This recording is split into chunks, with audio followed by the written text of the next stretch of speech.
Hello worldies and welcome back to my channel. I am re-recording this video because I know I can ramble and I want my thoughts to be clear.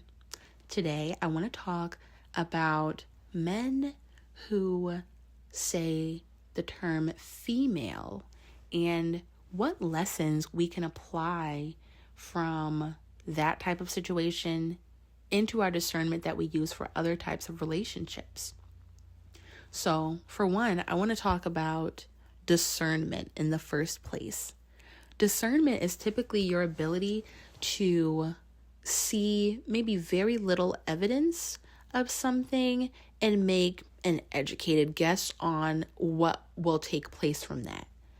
Discernment is basically what you're using and what you're relying on when you meet a woman and you decide she's a part of your hater archetype.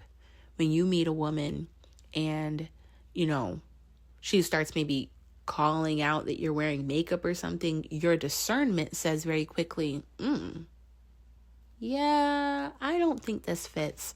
And when it comes to discernment, many times we are wired to try to avoid pain. And I don't think there's anything wrong with that in the sense of, as a human, you're not going to be able to avoid pain, but there are certain types of pain that you may actively seek out. Like, you may actively seek out the pain of being in love, for example. There is pain, like, I feel like even in a healthy relationship, there is a lot of pain associated with that, whether that's the worry of what could happen to your partner, the worry of who may die first, and oh my God, I will have to do life without you. I will have to grieve you. There's maybe pain present in deciding to be a parent. Like, oh my God, I will get to nurture you and watch you grow and everything. But then I also will have to watch you get your heart broken one day. Oh my God, one day I'm going to have to watch you break a bone. I'm going to have to watch you get sick one day. Oh my God, that's so much pain, but it's pain that we seek out. Even things like working out, maybe it's painful to lift this heavy, but it's a type of pain that I'm seeking out because I feel like it makes me better to experience this pain. When we are using discernment as women and we get the ick when there's a man who is using the term females, typically we are picking up on the fact that this man wants to cause pain in some way. We may not be sure how he wants to cause the pain. We just know that he does. So there are so many ways that people can harm other people and bring pain to, each other without putting their hands on each other. And this is something that has been studied. I actually watched this great video a while ago. It was from this guy. I want to say he's like the Healthy Gamer or something, makes content, I feel like to save incels or something, but he talks about ADHD, he talks about, I'm sure he talks about the male loneliness epidemic, but I saw a video of his where he was talking about relational aggression and he was talking about what female bullying looks like. And I think that many of us can relate to this because while it is very easy for us to say, men do this to the world, men have harmed us so greatly, the exotical sector was not created due to pain inflicted on women by men. The exotical sector was created due to pain inflicted on women at the hands of other women. What do I mean by this? The exotical sector was specifically created in response to women in the Black women empowerment space silencing, attacking, trying to humiliate exoticals in that space. There was no punching. There was no jumping. There was the causing of pain. There was pain felt, a lot of pain. And you can listen to many of Exotical channels, including mine as well, and you will hear the pain. You will hear us talking about this and that. You will see us connecting with each other in the comments and forming these bonds and everything, all off of that pain that many Black women empowerment creators chose to inflict on us.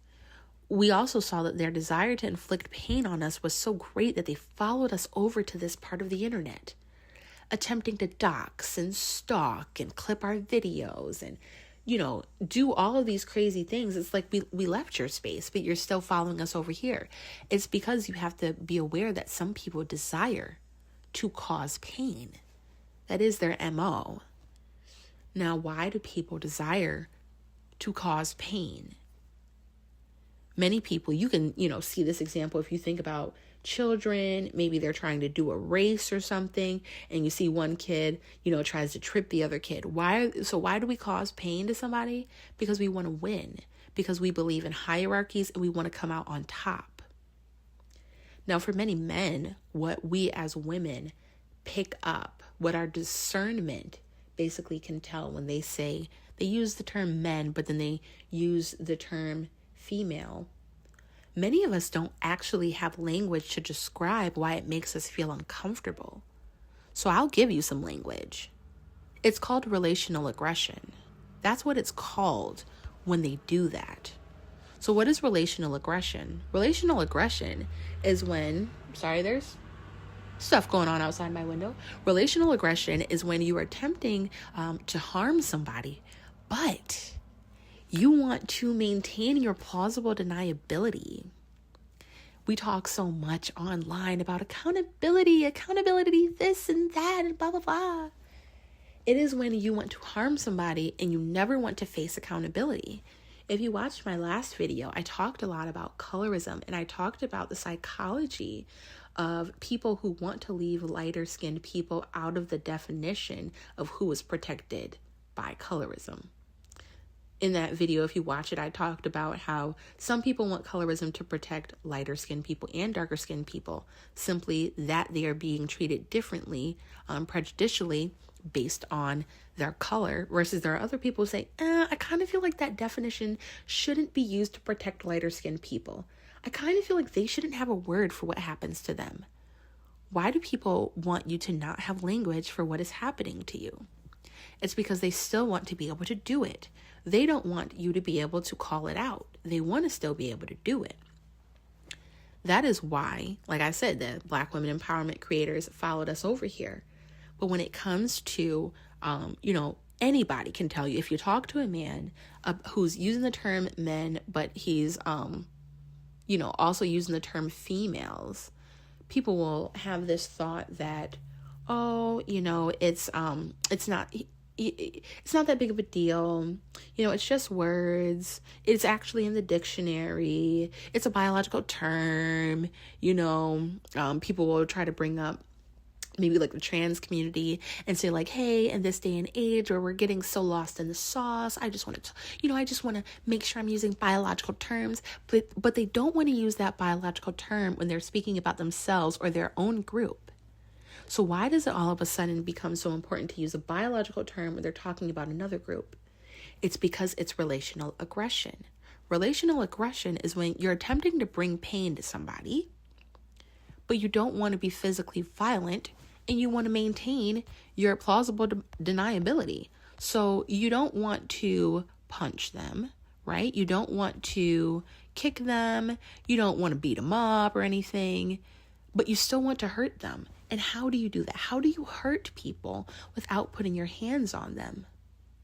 Well, we actually know very well how to do that as humans. We know that we attack something else. We don't attack you physically because then you have a mark that you can go show to the police. You can go show your family that somebody's left a mark on you. But when people want to not leave a mark, what they're doing is they're going to say, I'm going to attack your social standing. Yeah, I'll attack your reputation. Maybe I'll attack your sense of belonging. Yeah. Those are like three of the main ones I see. I'm going to hurt you, but because we're not, like, I was never taught about relational aggression in school. So you have no words to excuse it. You have no, and when I'm talking about attacking somebody's social standing, Words and terms, when people use these certain distinctions, they say, oh, I'm a man and that is a female. It is them basically attacking your position in society. It's saying you're not on the same level as me. It's not like I'm a man with personhood and you're a woman with personhood. You're a female. I'm going to use a term you don't like. I'm going to use a term that doesn't even match the term that I used myself. And I'm going to make sure that you're aware that I see you as beneath me. That is what happens. We use female more so to refer to animals and stuff like that. That's what people will do. You'll even see it with women who are more red-pilled. They may use the term female more. They will use men with female. Why doesn't it match? Why does the form not match? You'll even learn when it comes to advanced writing and stuff, things about form. Like you don't want to say, like if you're ending your words with ly or something, with ly, quickly, briskly, you wouldn't then throw another form of another word in that doesn't match that, or it would be incorrect. Or it would be poor grammar. It would look like you weren't super educated. You want it to match. You would say, quickly, briskly, softly. You wouldn't then pull some other verb he did it briskly, he did it quickly, and he did it with a soft hand. No, it would be quickly, briskly, and softly, because the form matches.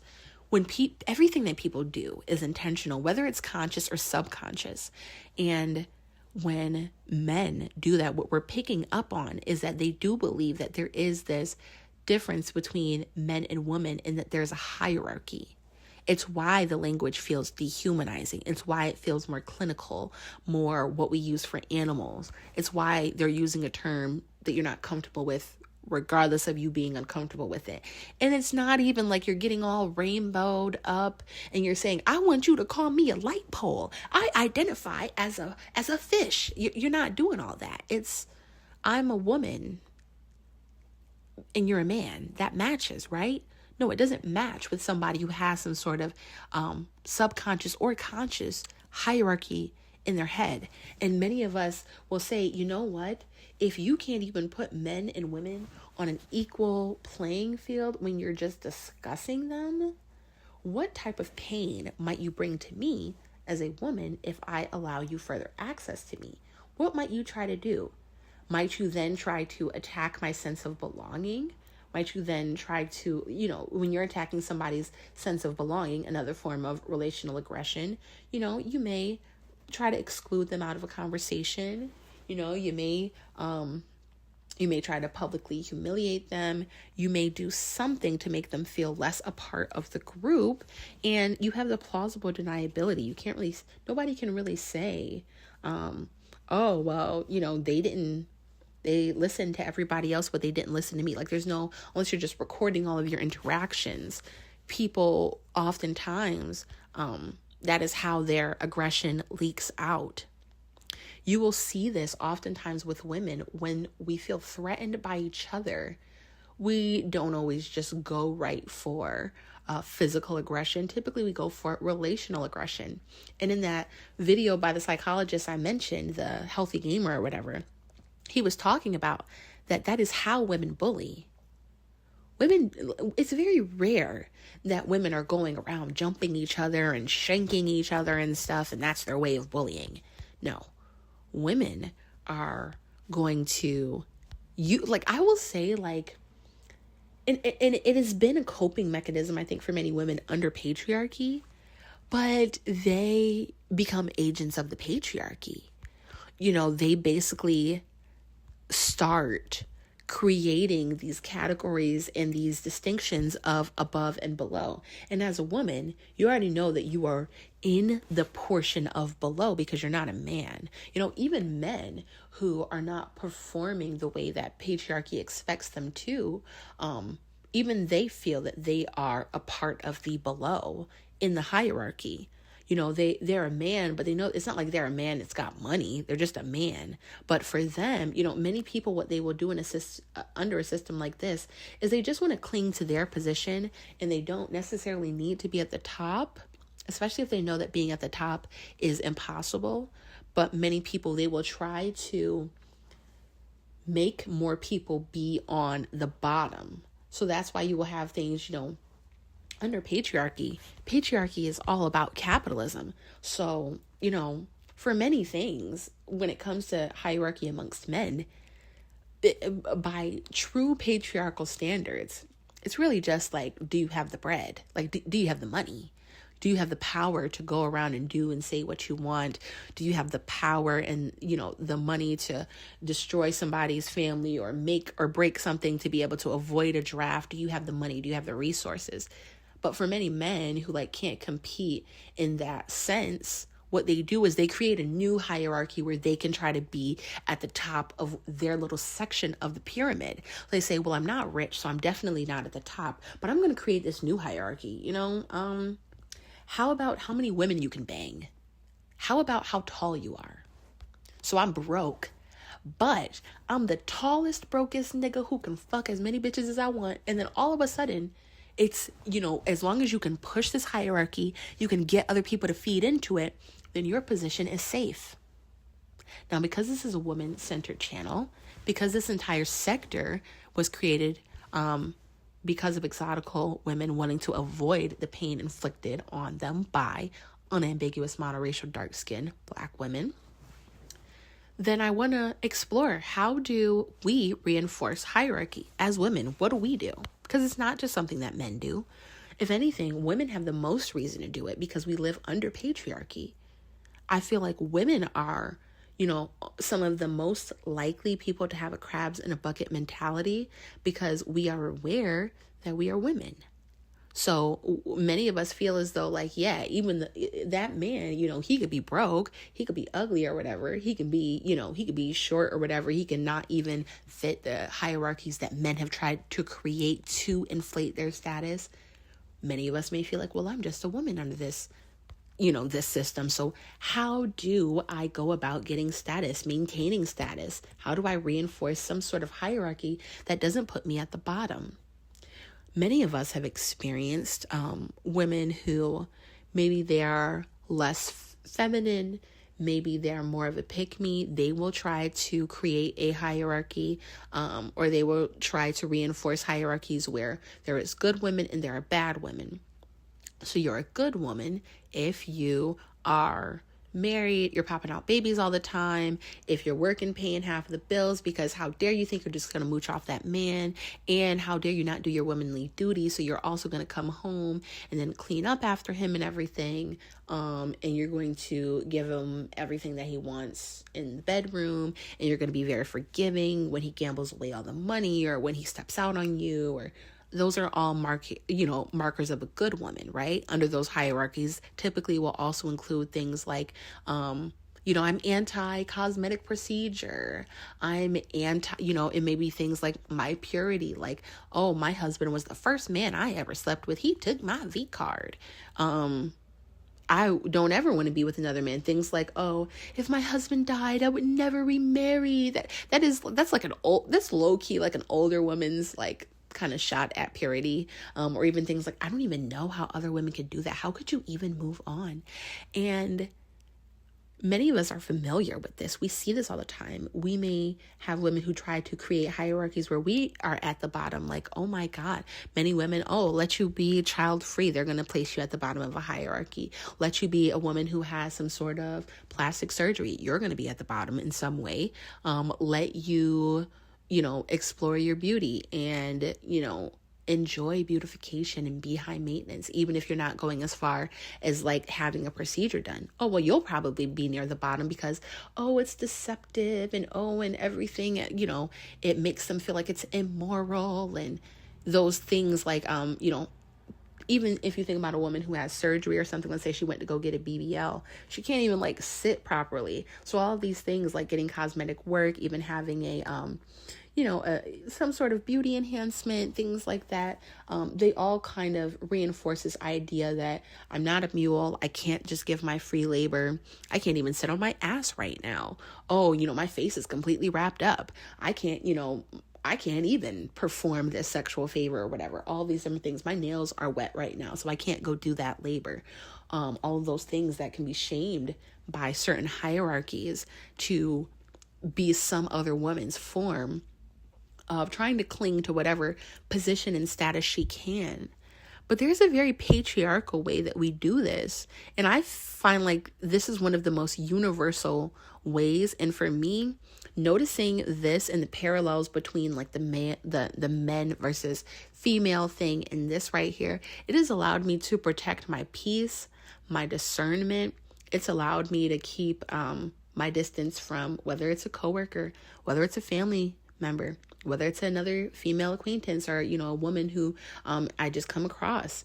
Maybe it's a woman who maybe wants to be friends or something like that. Or it's your discernment that can tell you sometimes. The same way where you can tell, oh, this girl just tried to point out the fact that I'm wearing makeup, like I'm obviously wearing makeup, but you verbalized it and you didn't verbalize it in a positive, complimentary way. Okay. My discernment is kicking in to see that, okay, you're trying to do something. There's some sort of hierarchy thinking you have going on, and I see you trying to engage in relational aggression where you place me at the bottom of the hierarchy. You're trying to attack my social standing, and you're trying to place yourself up higher. What I think is interesting, one way that women are we're very good at doing this. And it doesn't bother me. It just simply, I want to educate other women on like, maybe you need to protect your peace in certain ways on this too. Because I've been such a peaceful person since I stopped dealing with certain people. When it comes to us reinforcing patriarchal hierarchies through language, one example would be how we feel about motherhood. And I would say so many women, like I'm all for being child free, but I think so many women don't understand how male centered the beef with moms can be sometimes. And it's something that I feel like is a very complicated subject in general. But I feel like it's very interesting how you can go from Sarah, like if there were no men existing and you had a child, you might just be Sarah. But when it comes to living under a patriarchy and being around male-centered women, all of a sudden, no, it's not just a mother. It's not just a parent. It's not even like a matriarch. It is a baby mama. It's a single mama. So baby mama is basically you are no longer an autonomous adult human that's a woman. You are now property. So even in 2026, we use language to reduce women to the property of their ex-partners. Calling, I even know that in some like impoverished places, that is a very common practice where things are very male-centered, where we don't even know the woman's name. We don't refer to her as her name. She is simply the birther. That's what you're calling her. You're calling her the birther. You're basically freezing her identity in birthing in this one action that she did one time and trying to forever attach her to some male. Even the same thing when we call somebody a single mother. We are trying to make her relationship status the focal point of her identity. And the same way that I talked in my last video about who benefits from these different things that we do with language. A woman who is male-centered trying to preserve her spot in the hierarchy is the only one who benefits from something like this. That's the only person who does. Many conversations would reduce an entire woman to the fact that she had a child with this person. So he gets to be Joe Schmo forever, for the rest of his life. We've even talked about the fact that men are Mr. when they're young, when they're old, when they're married, when they're divorced. But women, we change and we do the same thing. It is male-centered. You're centering her identity on a man.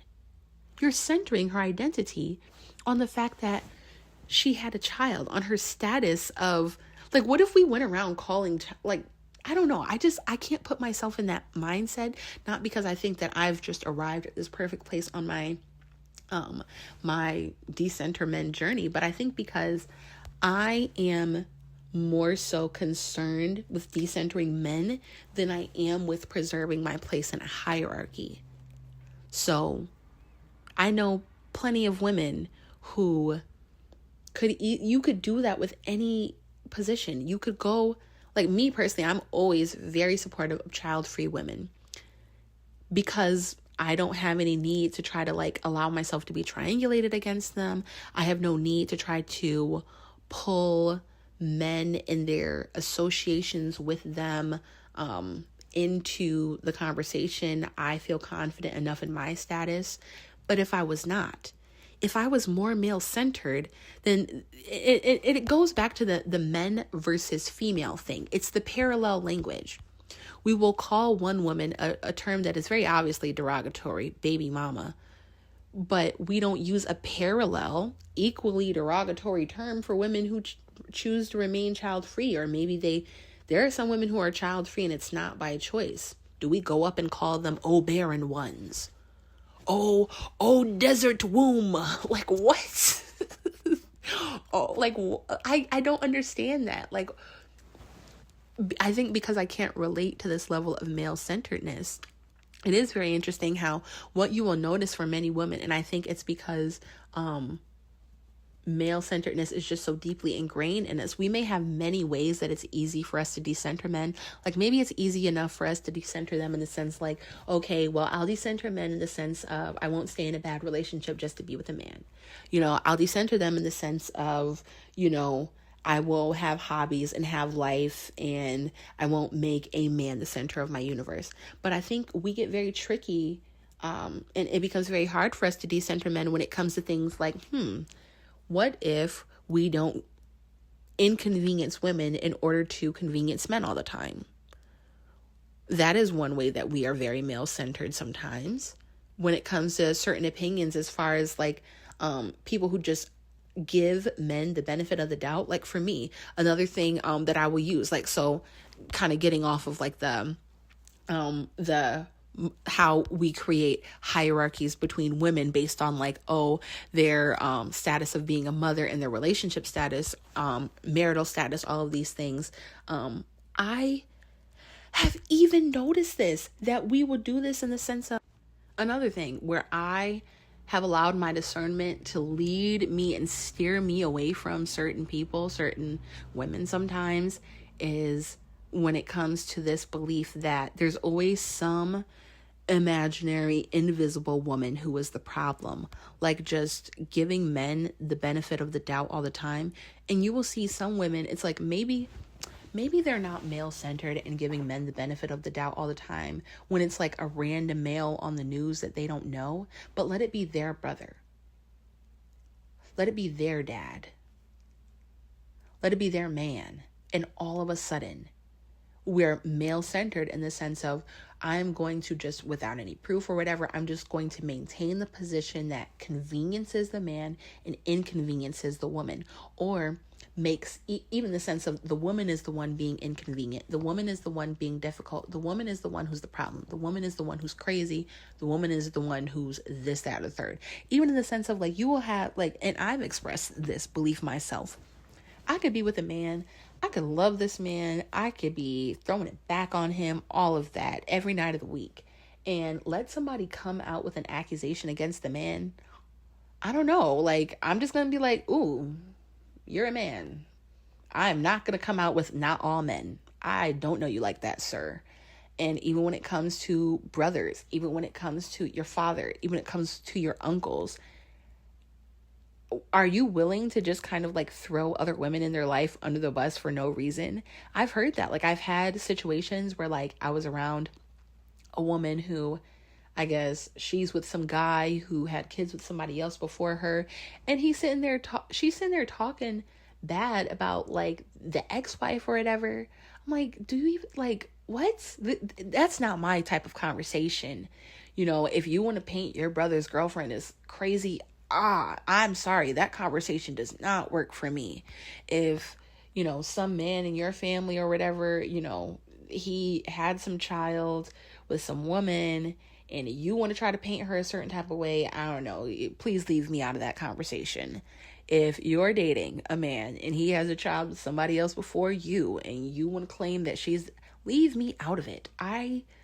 My discernment has led me to understanding that is never, ever leading to a good place. It is always leading typically to a place of a woman having internalized misogyny. And we have to be aware, even when I talk about these different ways of just conveniencing men and inconveniencing women, I become very aware of how there is more education that needs to be put out there. We need to talk about topics like this more so we can recognize, because for me, I've never been in a situation where my initial discernment was saying, ooh, wee woo, it's giving hierarchy thinking. And then I stuck around, and then I did not experience this woman then using her internalized misogyny to then try to like maybe bring pain to me, maybe try to bring pain to another woman, put another woman down in the hierarchy. I don't have time for that. Like, I live a very full, beautiful life, and I don't know. That doesn't work for me. Like, for me, I like to think, I don't experience any gender dysphoria or anything. I love being a woman. I'm so thankful that I was born a woman. I would love to reincarnate in every lifetime as a woman. I could never really just, even as a man, I don't know, feel so insecure in my status that I have to go around and use a term like female and engage in that kind of passive aggressive relational aggression. And I think for many of us, we have to think about this question. If men were to disappear from the face of the planet tomorrow, what would I feel like is valuable about me? Because I think for a lot of women, we get our sense of value from male-centered places, from, I've even made a video where I talked about the psychology of viewing other women through the eyes of the male gaze. And there is this form of this sometimes where we may even derive our confidence from men. And it's like, if they were not here tomorrow, what would you do? Now, for many of you, if you're listening to my type of content, you probably would be doing just fine, because your entire identity is probably not wrapped up in men. It's probably not wrapped up in, patriarchal hierarchies. Even when it comes to pretty privilege, you probably, like me, experience a great deal of your pretty privilege from women. So if men were not here, it would be like, well, I'm still pretty privileged because I still get along with women and I still receive pretty privilege from women. So even that part of life would not be gone. But I don't know. It's just something to think about. I'm definitely not trying to change anybody's mind. I'm just trying to allow you all to have discernment, because I feel like almost every woman has some story about some man she was talking to who used the term female, and you almost thought that you just had to educate him, or, you thought it was this, and it always ended up being some sort of train wreck. I feel like there is a certain, if you close your eyes and you think about a man who uses the term female like that and a man who doesn't, you get a different view. Just the same way that for me, when I think about women who are always sitting up talking about their boyfriend's, their boyfriend's kid's mom, or, their brother's girlfriend, or, I don't know. It never does it for me. Or, oh my God, or like the mom who hates the son's girlfriend or something, or the son's wife. Oh, I have no interest in any of those conversations. And I don't feel like I'm missing out on anything when it comes to those conversations. And I personally, I just feel that it's okay to feel like you're too good for certain conversations, or to feel like you're too good to interact with certain people. Like when a man says female, I instantly feel like I'm too good for him. Hey, like, how is that going to hurt me thinking that I'm too good for him? What's going to happen is I'm probably going to keep myself from an undesired experience with pain that I don't want. I don't want anybody around me where I feel like they're trying to embarrass me. I feel like they're trying to humiliate me. I feel like they're trying to humble me. I feel like they're trying to like little girl me or little sis me. I don't want anything like that, If it feels disrespectful, it probably is. If it feels dehumanizing, it probably is. If it feels inflammatory, it probably is. And I think more of us just need to use our discernment, like get rid of whatever social justice warrior in you wants to go and educate people. Just allow them to lose out on you. Like, just remove your presence. I do that. I do that in person. I will be in the same room with somebody and let somebody start talking about something that sounds highly misogynistic or it's sounding very male-centered. You will lose my attention. I will go onto my phone. I will leave the room. I will take a phone call. I will pull out a book. I will ignore you. I will start a conversation with somebody else. I will just disengage. Like, I don't know. I don't have space for that. And I think as women, sometimes we are taught that it's rude to disengage. It's rude to walk away. Sometimes we even think everything has to be a big dramatic whatever, but it's as simple as just doing what you have to do. Like, if you had, just whatever that is, like, do you feel that you benefit from women who are viewing you through the eyes of like a patriarchal hierarchy? Do you benefit from that? Because for me, I know that, I don't know. I don't. And it's not because I feel like, I'm moving around. Sorry. It's not because I feel that men would rank me lower, but it's because I'm not male-centered to care about where they would rank me. I am happy and thankful to experience pretty privilege. I'm thankful to experience, like, I don't ever really feel invisible. I don't feel like I'm not noticed. Like if I got some guy that I think is cute or whatever, I don't ever really experience feeling like he doesn't see me, he doesn't notice me or anything. But I don't know, that's kind of where I'm at with this topic. So what do you all think? Do you think that I'm kind of just drawing a really weird comparison? What do you think about this? Did this video make you think about other ways where maybe you need to have discernment? Or has there even been a time where you didn't listen to your discernment and your first impression of somebody was kind of right? Let me know in the comments down below. And until next time, worldies, eyes on the prize.